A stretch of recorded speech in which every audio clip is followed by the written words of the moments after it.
My parents, my dad, construction worker, my mom at the time was a factory worker turned nurse, and it was hard seeing them work hard but not have the resources to make them feel comfortable in raising their family. I had 2 degrees in finance, undergrad and grad. It still didn't feel enough for being a person to talk about money and not coming from money. You actually helped your parents reach financial freedom. Can you walk us through that journey? I helped fill that gap by working 2 jobs in high school and 2 jobs in college. I was pretty ticked off with money because I at some point just felt hostage to it. Cash is king, queen, royalties. In this society, you really have to have multiple streams of income. What would you say the ultra wealthy in the US understand about building and keeping wealth?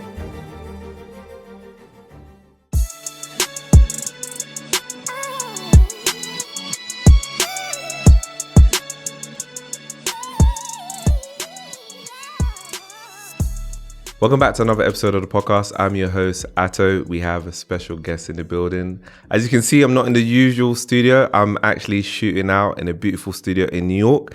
So we have a special guest. Her name is Lazetta. She's a US wealth advisor, certified financial planner, and CEO of the Real Wealth Coterie. With decades of experience in financial planning, she's known for her work around generational wealth, human capital, and helping families and professionals build lasting financial independence. Lazetta, how are you doing today? I am doing well, Otto. How are you? I'm good. It's been, it's been a good time in the US and I feel very welcomed. I'm also looking very much, forward to this episode as well. And like I said, you've got like a wealth of experience. Also, I wanted to start with this question, right? So when we spoke, you mentioned growing up in rural Virginia. How did that environment shape how you saw money and how did that perspective evolve when you moved to New York?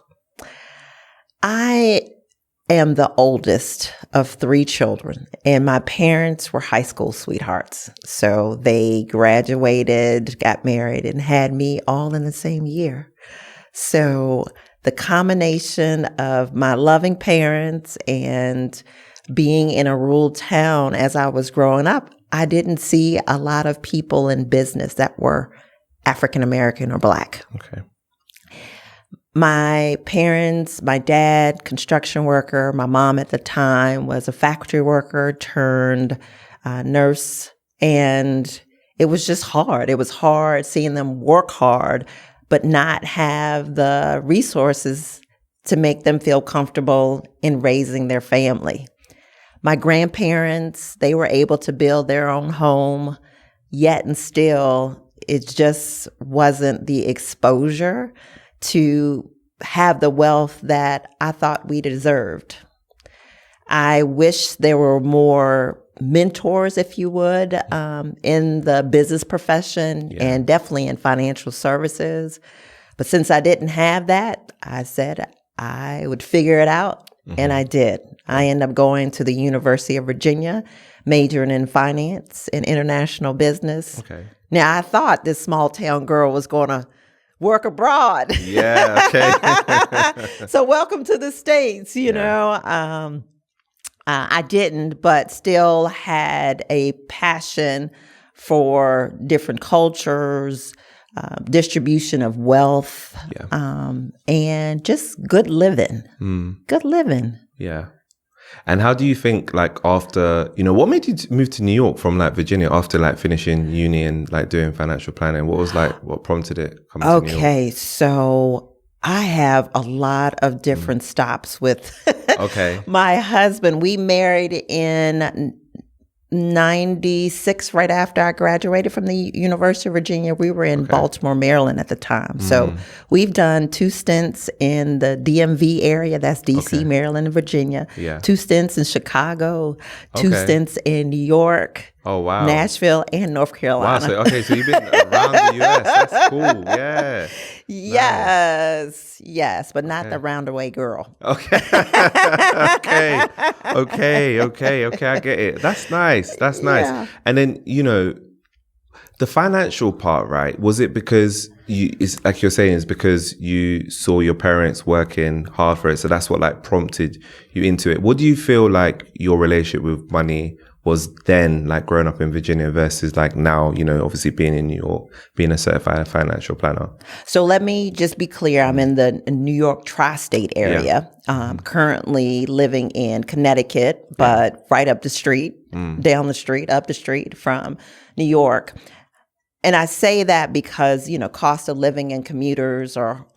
It's a lot of money. It's a lot. So let's go back to your question about growing up in a rural town in Virginia. Even though the cost of living, right, is lower in a rural town, but if your income is not commensurate with the housing cost, just the living cost, I mean, this bottom line living cost, then there's a gap.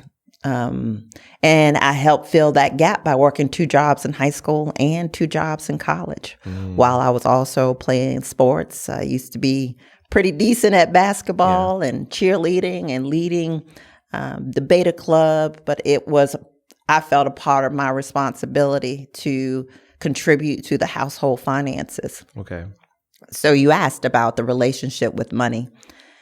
We talked about money, and the conversation was, we don't have that. We don't have, you know, the money to do X, Y, and Z. Or if we do, it's just this is what we're capable of doing. So it wasn't any shortage of conversations about money. It was a reinforcement that we just didn't have enough. And what has changed and not changed? What has not changed is having a deep appreciation for my craft and what I do as a wealth strategist, wealth advisor, financial planning. I learned that from my parents, my grandparents. Be good, excellent at what you do. Where the disconnect from my parents where they were excellent at what they did, but just didn't earn enough.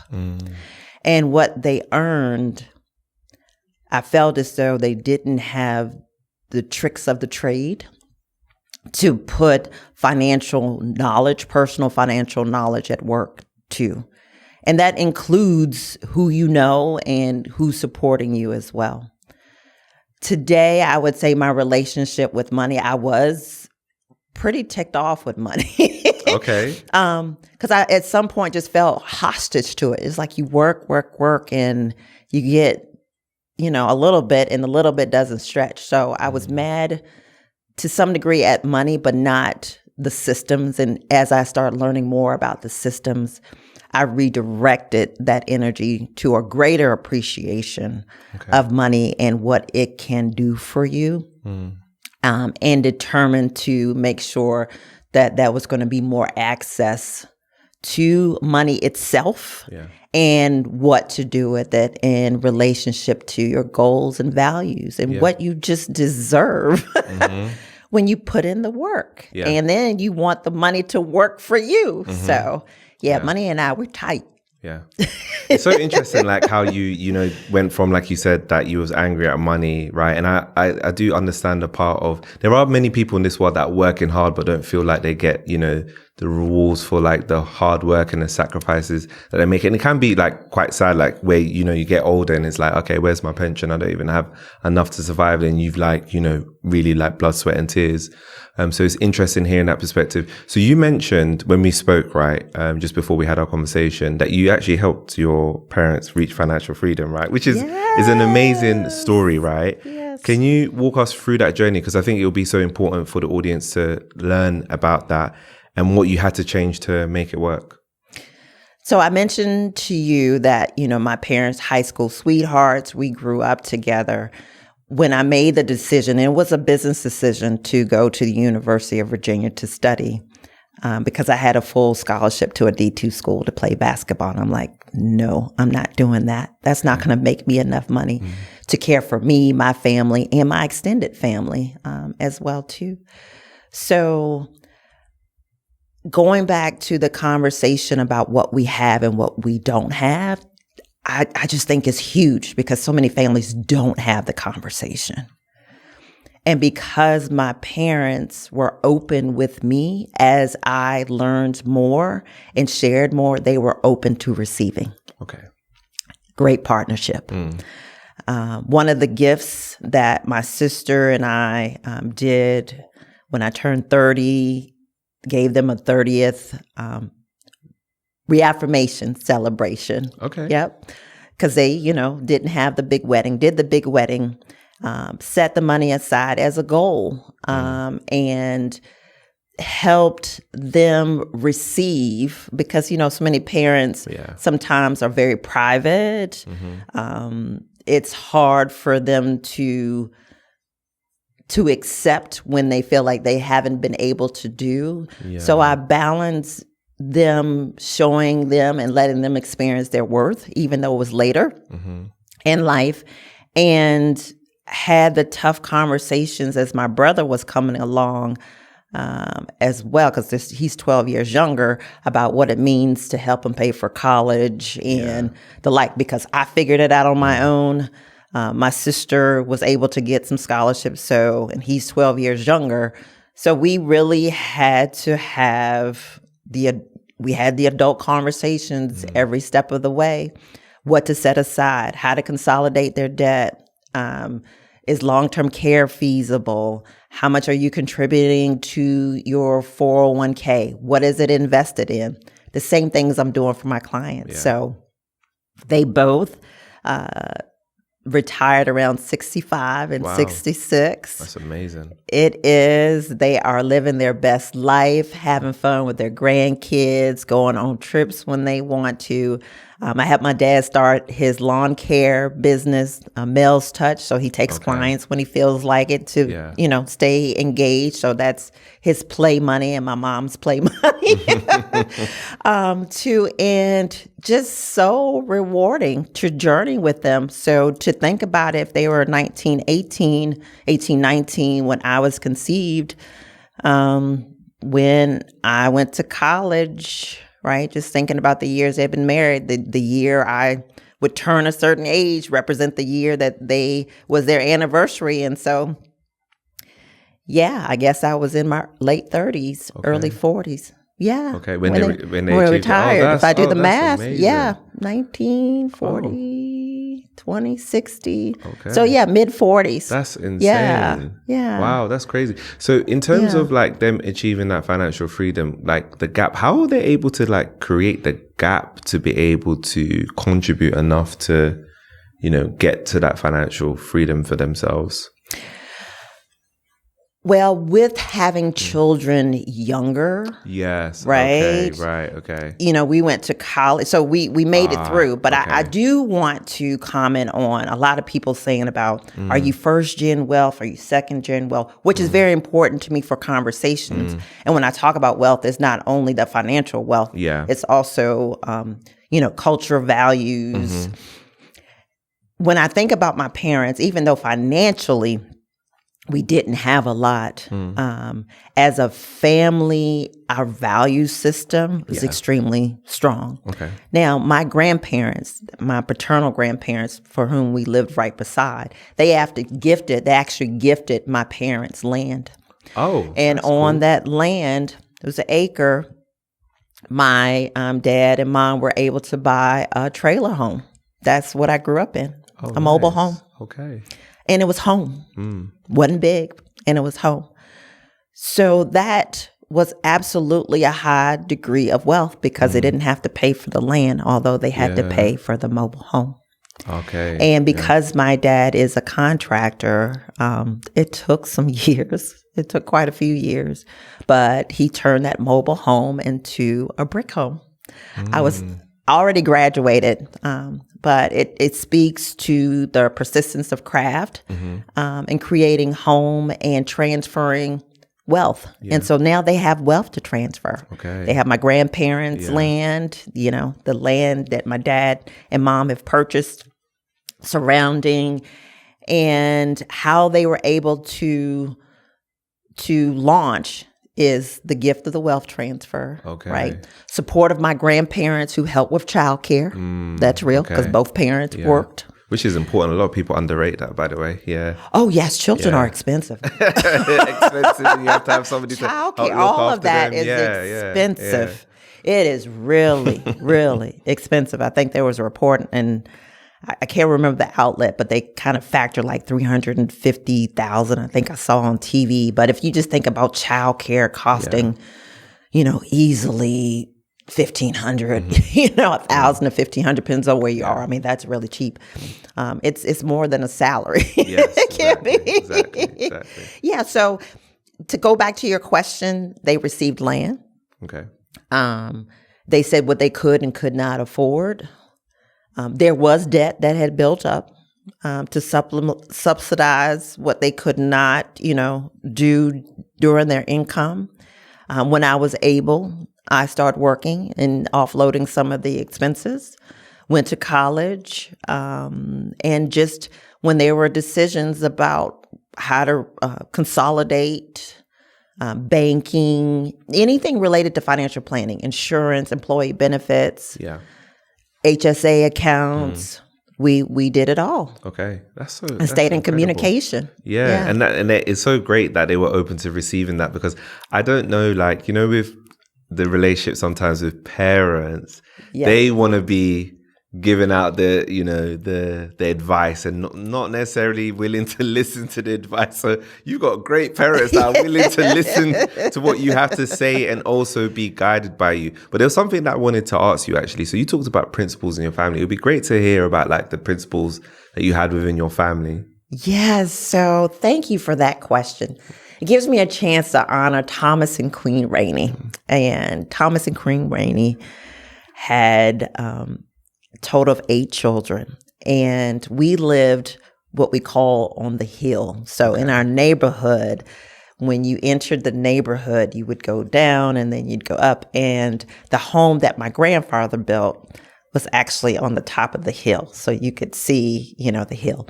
And they would invite everybody over for the cookout, and it was a safe space where people would just talk and share. So if there was an in-law, there was an in-love. There was just, everybody was family, whether it was blood related or not. Yeah. And it was a time for us to have a good time and have the tough conversations amongst ourselves and feel as though we would get good wisdom and advice as well. And that's what the Raineys were known for. Okay. All the Raineys, to be honest, to be fair, to be upright, to hone in on your craft, to be loving, to hold people accountable, to be humble, to, if you're able to do it, do it. No fanfare. Yeah, just good, earthy, love the Lord. Wasn't over churchy though. Just a solid gravitas. Yeah. Amazing. And it's great to hear this, because like we say, wealth is not, when we think about passing on wealth, is not just the money, right? We're trying to think about the values. And I think when we do think about wealth, sometimes we neglect the family part of that, right? And the values and the systems that you're building up to pass on to your children and then hopefully to your children's children. So I think it's important to talk about that element of it as well. So, you being a certified financial planner. So my understanding is that, there's less than 3%. 2%. It's even lower. Less than 2% of certified financial planners in the US are Black. So for you personally, what challenges did you face, and what kept you, going through the path? One thing about certification, it's challenging when it comes to standardized tests. Always been a case here in the U.S., whether it's SATs, ACTs in high school, or GMATs for business schools, GREs. Standardized tests can be very difficult, and I won't go down the rabbit hole for all the statistics that surrounds how populations, some succeed and some really are challenged by it. I was definitely one that was challenged by all the tests.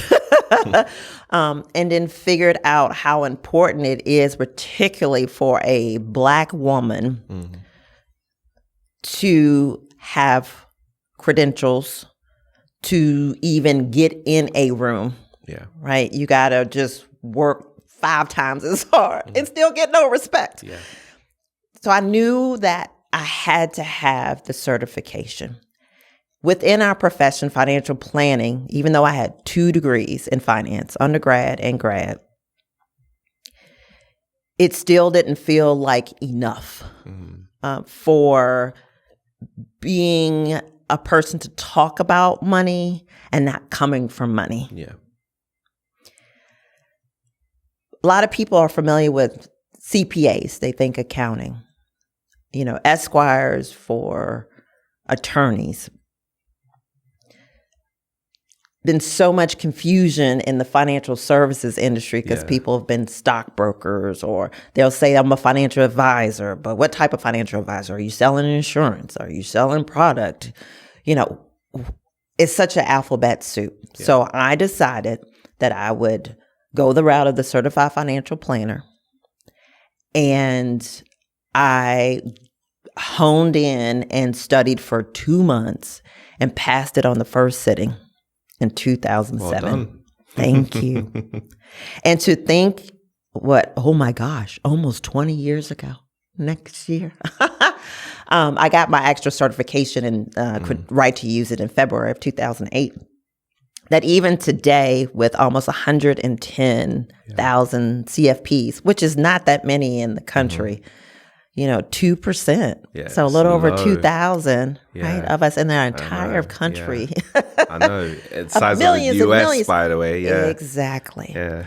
And why I think this is so important is because financial planning covers goals, values, taxes, insurance, investment, retirement, college savings, life transitions, marriage, divorce, children, retirement, helping, caregiving.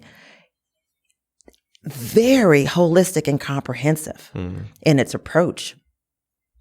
So the need is there to have someone who can hold your vision in the big picture. Yeah.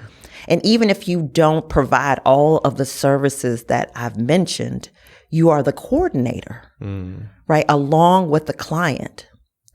In the ultra high net worth, they're so accustomed to it. They call it family offices, right? Where you actually have somebody working for you to manage all aspects of your finances. Yeah. So I've been privileged in my appreciation for the craft of financial planning to walk with my clients all through their lives and the next generations as well.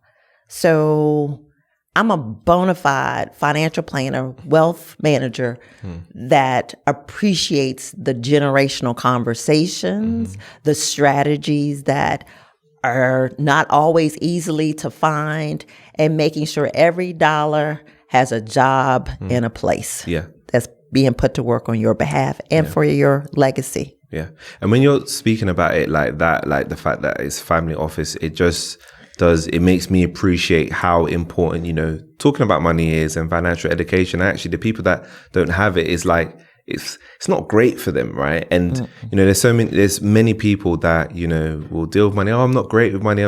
The fact is, you haven't even been educated on it. You don't even know the basics of it. You don't have somebody holding your hand. Whereas, like you mentioned, that high net worth person who has so much disposable income, they have that support system, so it kind of, for me personally, that's why I think potentially the gap gets bigger, not just because of education. Of course, we know that they're investing in assets too, but I think that education piece is so important and is missing in so much. There's a term that you use, right? Human capital. Yes. Right? So how does one turn human capital into financial capital? Are you able to describe that for us?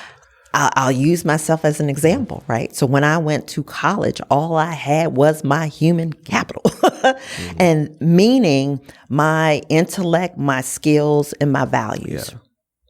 I went to the University of Virginia to go attend a school where all the senators' kids went, the doctors, the lawyers, their kids.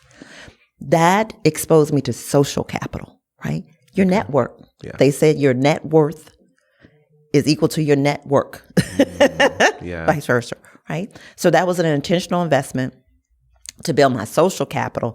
And then through the knowledge of the financial capital is learning all the terms. So modern portfolio theory, don't put all your eggs in one basket. Thinking about people with compounded interest. I mean, these are terms that are associated or jargon with our industry that a lot of people just don't understand. So this translation of turning human capital into social and financial, believing and knowing that I am truly an asset. My ancestors were actual assets on balance sheets for slaveholders here, right? So obviously there was some value in that human capital that got utilized to create a whole legacy and generational of financial capital within their own social capital networks. Okay, yeah. So for most of us who don't have the benefit of a lot of financial capital or social capital that we can inherit, meaning social capital, I want to start a business and, some friend gives you $30,000 to get it started, right? Many of us don't have that. And if we did, it got reset due to laws and systems that says, particularly for Blacks, we have gotten too mobile. Wealth mobility has been suppressed over centuries here in the U.S. So going back to the human capital, I have been able to leverage it, and I'm doing that with my clients as well too. Okay. Who are you? What values and skills do you bring? Okay. How do you show up in the workplace? Do you know what your salary should be based on your skill sets? Right. And then also the behavioral aspect about the relationship with the money. That's what's in your control. What's not in your control, we're doing different aspects to make sure that you're worth your value and you have access to capital. Okay. Right. And the best use of the financial capital that you can secure and or build yourself. Okay. So it's effectively like utilizing your skills to generate like a form of income, right? So on the other hand, right, some people can do that, and we are in New York, right? And New York, just similar to London, is known for, people are ambitious, people work hard. How can people think about protecting their human capital just to make sure that, they're able to still leverage it in the future? It's not something where they're burning out and therefore, they can't make the most of their human capital. You said the key word, burnout. Yeah. That hits home, right? Because in this society, you really have to have multiple streams of income. Yeah. And so for me, as I self-funded the entities for which I have established, right? That's a lot of human capital. So you hear people all the time saying, I want passive income. I want passive income. And you can get that through your investments, of course. And also in terms of entrepreneurship, building to hope that you can sell and have, that big windfall to set up your own family office. With maintaining human capital, you hear people say health is wealth. That is so real, because if you don't feel like doing it or you're incapable of doing it, you're not producing any income. That's true. You're not. So you have to be able to, for me, it's mind, body, and soul. It's full alignment. Because if something's out of alignment, then that just messes up your flow and your money flow. So what a strategy that I have been using and also with my clients is saying, okay, pick one or two things to hone in on a year, do it well, and build upon that. Okay. Yeah. This is a market where they said, quick to market. Some people can take the risk of being quick to market and being sloppy and then figure it out later. We don't have that benefit. Yeah. We don't. So that's why I'm like, hone in, know your craft, know the people, solid foundation, build upon that. And then pivot and pivot and pivot and pivot. Okay. So focus on one or two things a year. Do it not well. 5, and just do those one or two things very well. Okay. Yes. Okay. And expand. Yeah. Okay, cool. And talking about human capital, and people are thinking of income streams. Can you give examples of income streams that you've had, conversations that you've had with your clients, for example? Yes. So I want to go baseline in terms of cash liquidity. Yeah. I want to start there first. Okay. Right. I want to make sure everybody has what I call their cushion account, help them sleep at night. Some people say emergency. I say cushion because sometimes you need to do a job pivot. You need sabbatical and the like. I need you to have an annual funds goal. So if you like to travel and you want to spend, $12,000 a year on travel, I need for you to be putting aside $1,000 a month. Okay. So it's available when you're ready to spend. Okay. And then your checking account, that's your first line of defense. So, have some funds there. So liquidity is huge so that you can navigate what I call you go to hell money. Okay. Cash is king, queen, royalty. Yeah. But you also want to, use debt wisely as well, too, for the investments that you're making. And I'll go into that in just a second. Always in terms of brokerage accounts, just saying have your taxable retirement accounts, those buckets. You got your Roth, which is a nice thing to have, as well as your traditional. And then a lot of real estate, a lot of my clients do real estate. So if you're cash flow positive, I'm like, treat it like a business. For those who may just have, let's say a couple who both had their own home. Okay. They get married, right? They have their family home and they're renting out the two. They're building up their portfolio. I'm like, treat it like a business. Yeah. If it's not cash flow positive, get rid of it, invest in something else, right? And so I see income streams from real estate, from your investments, your brokerage account, obviously the compounding that's happening with your retirement account.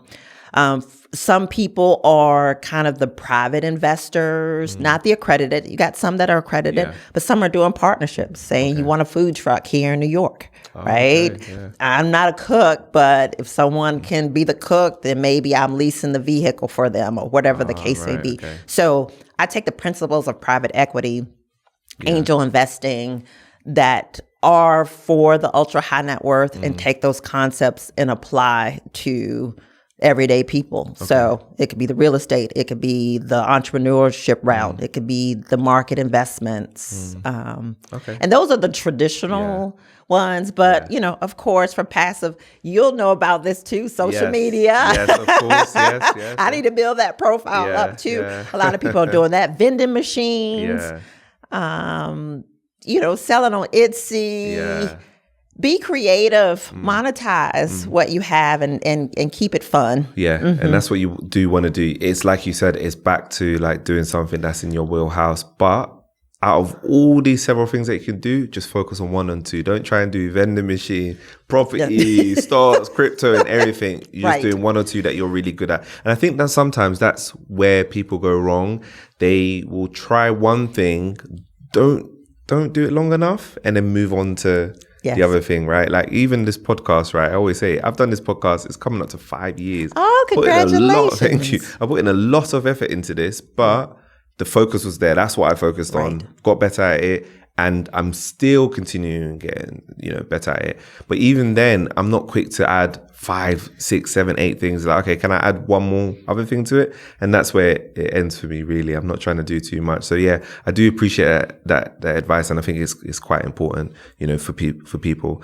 So as I mentioned, right, New York City, right, is, everyone's hungry here. The cost of living is a lot. I did some research on the cost of living, right?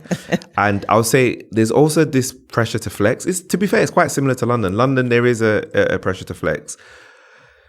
What would you say is the core financial principles that separates the people who build lasting wealth from the ones who just look rich? I'm going to use one example of wealth that is basic, and that was Warren Buffett. He had the same house, the same car. That's one extreme. And then you have, let's say, Rihanna, right? She built her brands that she liked, right? And she wears it, and she, had the partnership, with Fashion House. And so I encourage clients to find themselves somewhere in the middle. Yeah. And what I mean by that is I'm not going to be the person that says, do not buy that Louis Vuitton bag. I'm going to say, what are your trade-offs? What are your goals? Right? If we give you a line item to say this is your free money, then buy your red bottom shoes, buy your Louis. but I also need for you to be a both and.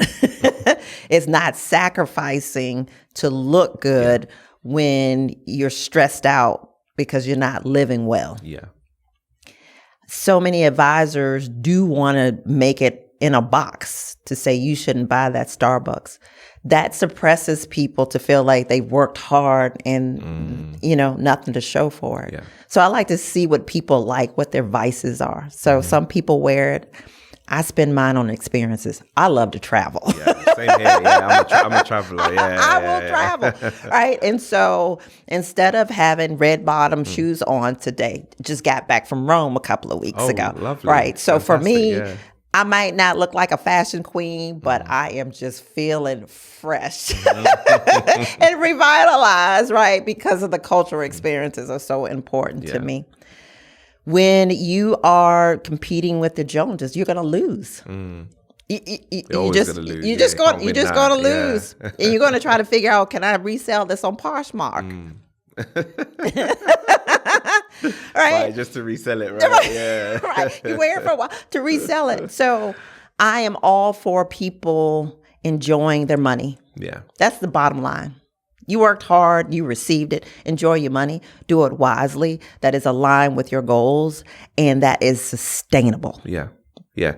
And that's the thing. I think it's back to sustainability, but also a balance because, at one point when I was a younger man, I was kind of, I wouldn't say crazy into designer, but I think I liked a little bit of designer. Then I grew out of it. Then I kind of got into cars and now I'm not into none of those. I'm like I'm a traveler. That's what I like to do. Where I will spend is on traveling. I'm happy to do that. On other things, I don't really care too much on it. So I'm hoping for the cars that you like. I don't. You know what? I might be getting back into the car stuff because we're getting some good cars at the end of the day. So from your client interactions, right? What would you say the ultra wealthy in the US understand about building and keeping wealth that most people never get taught? Would you say?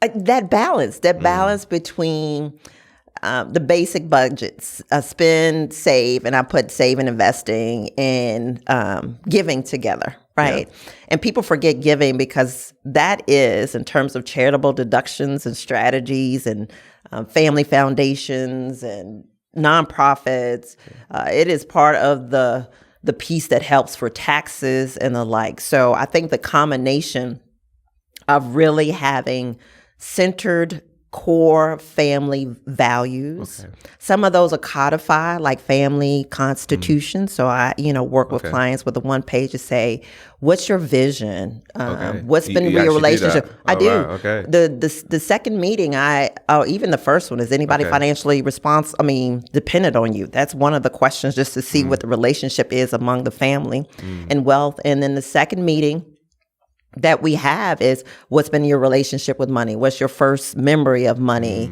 Have your parents, when I'm doing estate planning, do you know about your parents' estate plan? Yeah. Have you seen anybody talk about wealth in your family? So we're doing the mission, mind, and money. That's the real wealth coterie. Okay. Yes. Okay. Yes. So you're actually doing like a mission statement with people. Yeah, but they want to do that, or it could be informal. And so I have family meetings, when it's a decision for the children to go to college.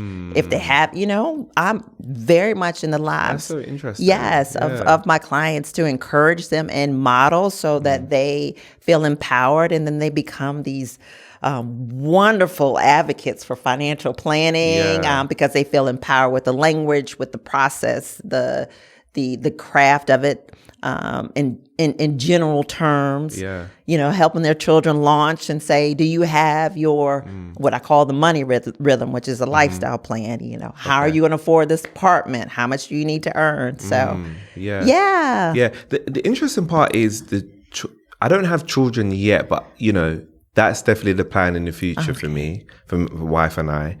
That conversation with children around finances, how do you encourage your clients to do that? How early should they be thinking about having a conversation with children about money and talking about it like, oh, we own this place, this is what we're planning to give you and stuff like that? How do you encourage that? One, and I'm going to use an example. When our daughter started counting 1, 2, 3, and then moving to subtraction, then we had real coins and dollars and money so she can feel. Okay. Yes, and even though they're taking pennies away and different things, but just to associate regular counting with money, like they're all come together. And as children started to understand what they can buy, if they were, gaming and want more for Roblox, it's like, well, where is that coming from? And so I would set aside her birthday money because those were her windfalls, Christmas,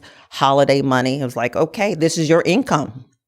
You got to make it stretch until the next one. Wow. Okay. Right, for what that money would do. And we did have the principle of spend, save, give. Okay, so how much do you want to set aside? How much you want to spend now, right? And you're going to have to give, right? And we just followed the 10%. But it didn't matter who or where. And if she didn't know 10% per se, it was just that concept. You have X amount, how much you're going to give. And so as she learned more about fractions and percentages and shopping more, just give her more money and say, this is your bucket for X, Y, and Z. Wow. Yes. That's and so just, integrate that in conversations. It takes a lot of intentionality. And I also gave her permission, and that's why I said for friends to ask the questions if they're prepared for them. Because the more you make money conversations normal, they're normal. Yeah. It's not a big deal, right? Exactly. And if they can't handle it, if they're showing signs where they're selfish, because every individual is different, then you may not release as much information. You give information based on what that child can handle at different stages of their development. Exactly. Yeah. Honestly, those tips are great. Yeah, I'm gonna take some of those. But hopefully, I think it's going to be very valuable to watchers and listeners because, I think it's about opening the conversation, and I think many people are scared to do it, and it's like, oh, when's the right time? But I think, like you say, if it's like little bits that you're doing from time to time, then you are like initiating them in that process, like slowly over time as well, so that they can learn. Because it is something. It does take some time to. It's a lot of information out there. There's a lot of things to learn in the process as well. So I wanted to talk about the US system. So in the UK, we have, National Health Service and things like that. We've got state pension. I think there is a form of pension here in the US as far as I know. Let me just clarify pension. Okay. Okay, cool. Our pension's not a lot, by the way. So let's talk one pension-like system is our Social Security system, which is fragile, meaning as the younger generations are working, they're paying into the Social Security Administration, for which that pool of money is getting invested and distributed to those who reach 62, 65, or at most 70. That's a fragile system. So when I think pension, it means that you're going to get amount of money per month for your life. Yeah. Right. So that's kind of the general Social Security. And then pension from a corporate standpoint and or federal and state governments, same kind of idea, but they're not as many corporate pensions because they were underfunded, collapsed. So that's why we have where you have to do the most of building your nest egg with a small match. So not a lot of safety net. How do you feel that, that not having that safety net, do you feel like it's left people financially exposed, or do you feel like it's made people more financially literate, would you say? Both. Both and. Okay. So I should say financially smarter. Let's go with, and I'm going to use the technical term, defined benefit, defined contribution. Okay. Defined benefit is your pension, right? Where you have this pool of money. The employer or the entity is responsible for making sure that actuarially is going to pay out the people in the pool. Yeah. And then defined contribution is your 401ks, your 403bs, et cetera, where you work for a company, you can contribute, the IRS gives you an annual amount that you can contribute to, and then you may or may not get a company match up to a certain percentage. What has been interesting from the standpoint of moving from pensions to building your own nest egg is, yes, people have to understand the investment market because they're responsible for being their own investment manager with the investments that have been offered within this employer's plan. Yeah. That's why I also said brokerage accounts are important as well, too, for tax and different options. So it has required a higher degree of financial literacy, financial confidence as well, too. And so one of the strategies or one of the tools, they've done target date funds because people just still didn't know, because we're still not getting personal finance consistently in high schools. Yeah. And if you decide to go to college there as well, too, and your family, you don't know. So the bottom line is where there is, you have to have more fluency in financial awareness and investments. I still don't think that there is strong enough support even within the workplace. Okay. It's getting better. Yeah. And then there's still fear because you don't even know how much is enough that you're setting aside. Will it be enough? Yeah. And of course, for Gen X and the younger generations, we can't even really count on Social Security. Yeah. And the like. So it's just a lot of still financial fragility when you don't have incomes rising well. You're still trying to educate the population, give them time to really understand what is going on with their investments. And now they're trying to bring private equity into 401ks, and people really don't even understand the risks associated with that. They're all very interesting conversations. Yeah. So I've read that medical debt is one of the leading causes of bankruptcy in the US, and like the average, American needs like around $140,000 saved just to cover healthcare costs in retirement. Sorry, I should have been specific about that. What would you say are the 3 non-negotiable moves that somebody needs to make sure that they're taking control of their financial future? Because I think that's quite important. One of the things that I would say that people in the UK don't worry too much about in retirement, we don't think about healthcare costs. It's not just something that we're because of the National Health Service. So that's not something that we worry about. That's lovely. Right? Well, people still complain about the National Health Service. Believe it or not, people still complain about it. So it's not something that we worry about. But yeah, for that person in the US, I guess what are the 3 non-negotiable things that they should think about so they don't worry about that themselves?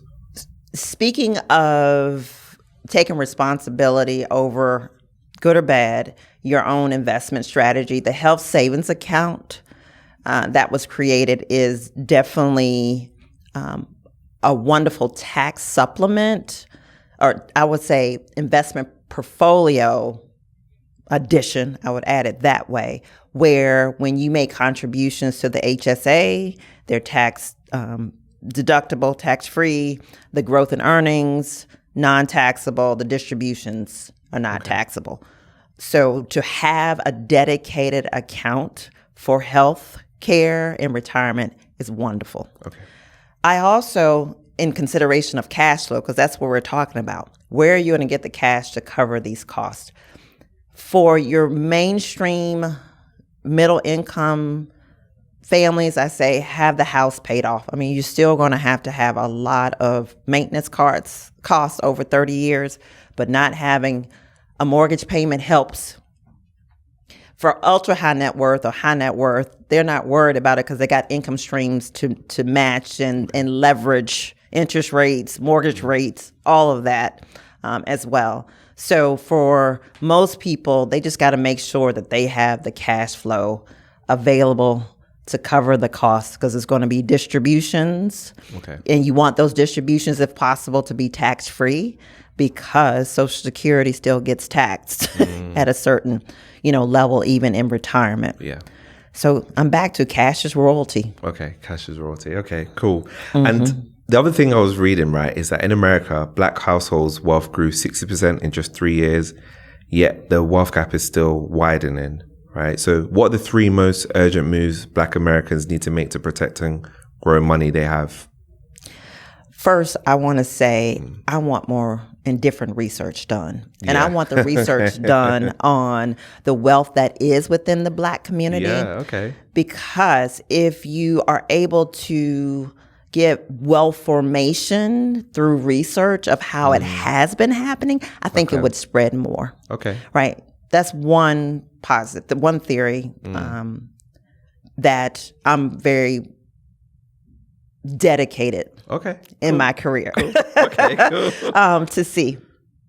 Two is, if you think about even within a family tree, you have some who have done really well and some who have not, right? So if you localize it to, let's say, grandma, children, next level, not all children are alike, is to actually be observant within your own kind of extended nuclear family about what were some of the secrets, right? Because some people may not be doing well because they're not interested in the discipline that is required to do well. That's true. That's another factor.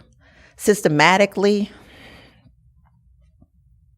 we're constantly fighting. The game keeps changing. The rules keep changing as well, too. And that's why I say it's so important for a baseline, if anything, with your human capital, that you're being paid your worth. Yeah, and fighting for right? Because that is a tangible, tangible skill set that is quantifiable. Yeah. And if you know you're being paid what you are worth plus, then you know how much you have to work with. Yeah. And because we're still resetting generations of wealth, we also have to realize that some families are still taking care of other families just because of the reset or because of caregiving. Yeah.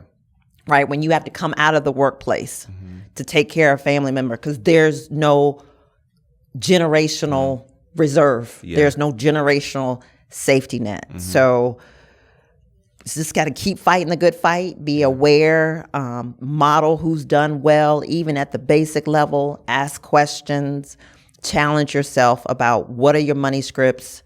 And for those who have made the decision in your family to not do more, you just can't sink money into them. Yeah. And it's almost like you mentioned, like taking care of people is almost like sandwich, right? Like there's a bit of that sandwich generation. You might be taking care of your parents, but you also might have kids. So you're like in between the two. And not many people talk enough about how difficult that is.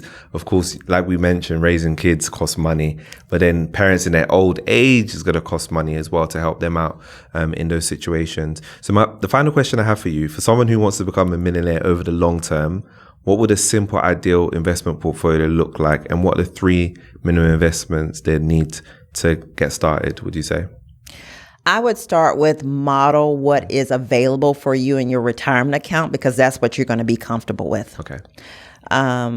You can also, and I mentioned target date funds, and many of the major institutions have them.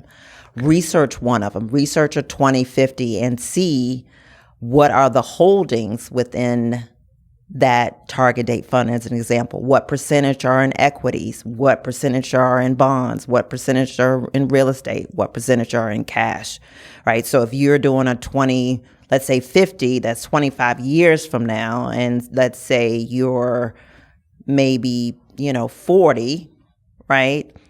If you don't know how you should allocate, you can use that as a model. Okay. That's an easy starting point. What's a 2050, you said? Like a 2050 target date fund, right? Okay. Because that's when you're going to retire. So 2050 is when you're going to need the money. Okay, so you'll retire 2050. Okay. Cool. Right? So that means maybe you're 40 years old and saying, I want to get into the market. Okay. How should I structure my investments between stocks, bonds, cash, real estate? Easy. Look at a target date fund, several of them, compare, see what makes sense. Right, okay. And then you have your exchange traded funds, right? So you can keep an index very easy, and maybe you get a U.S. only, for your equities. You could do large, mid-sized companies or big companies, right? International, you can't, miss out on international as well, too. And you can do that with stocks and bonds. So I feel like this feels so heavy.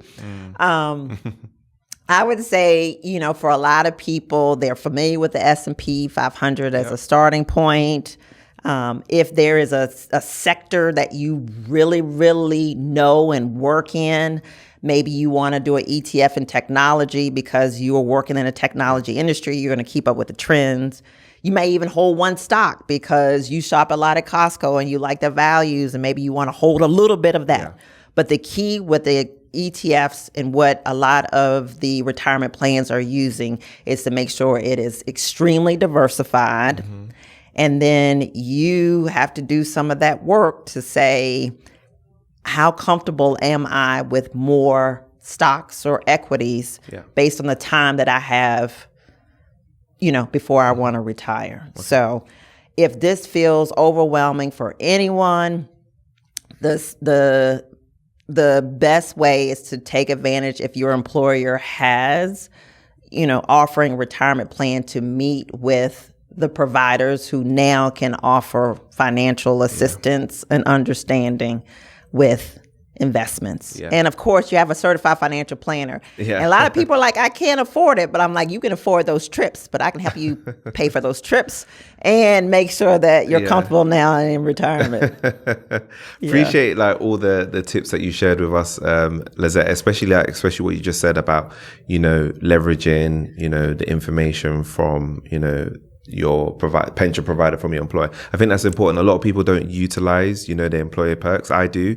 I've maybe not done the financial advice one, but I've done other stuff and I've utilized it. To be fair, the financial advice one's on my list, so I'm looking to do that soon. So it's not that I'm not going to do it. So yeah, I really appreciate all the lessons, hearing your story. I think it's fantastic. Very, very inspiring, especially helping your parents to retire, talking about, governance, the fact that, your journey as a certified financial planner, that you've been able to do what you need to do and you really went through all of those challenges. I think it's really inspiring. People wanted to connect with you. Where can they connect with you? First name Lazetta, LAZETTA.com. So, Beyonce and Oprah have their own name website. So do I. Oh, you got that? Lazetta.com. That's amazing. Okay, wow. Yes, and on my website, you will also find my financial planning firm, The Real Wealth Coterie.